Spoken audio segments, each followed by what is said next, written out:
धेरैले के अरे चाइल्ड ट्राफिकर भनेर मलाई चाहिँ भनेको छ।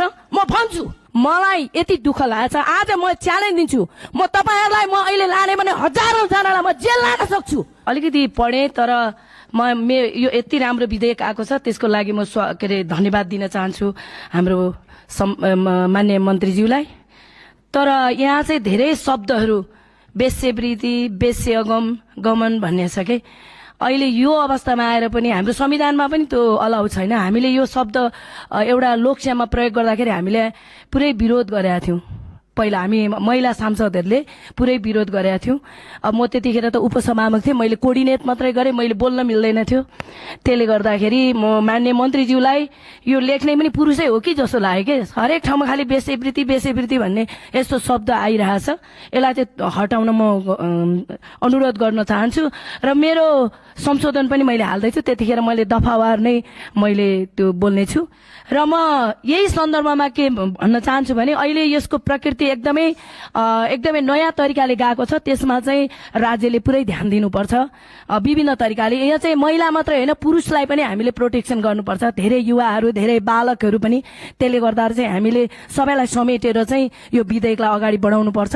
र यसैमा सन्दर्भमा म के भन्न चाहन्छु भने म त्यो कुराहरू रिमाइन्ड गर्न चाहन्छु। यो गरिमामय सदनमा मलाई लाग्यो त्यो मेरो संवैधानिक के अरे जुन मेरो पदको लागि हैन संवैधानिक पदको लागि चाहिँ त्यो गरेको होला भनेर मैले टुवा परेर म हेरिरहेको थिएँ। मेरो सभापतिले जुन बेला मलाई डिफेन्ड गरिरहनु भएको थियो, म बोल्न सकेन, वाक्क भएको यस्तो क्रुलिटी पनि हुँदो रहेछ राजनीतिमा मलाई लागेको थियो।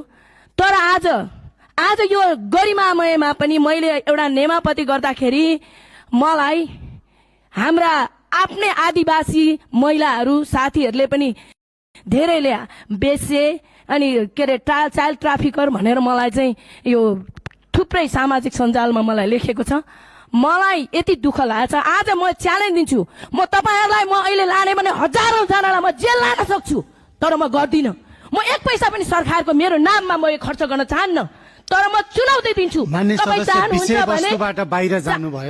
चाहनुहुन्छ भने हैन यो मेरो समय सन्दर्भ नै छ।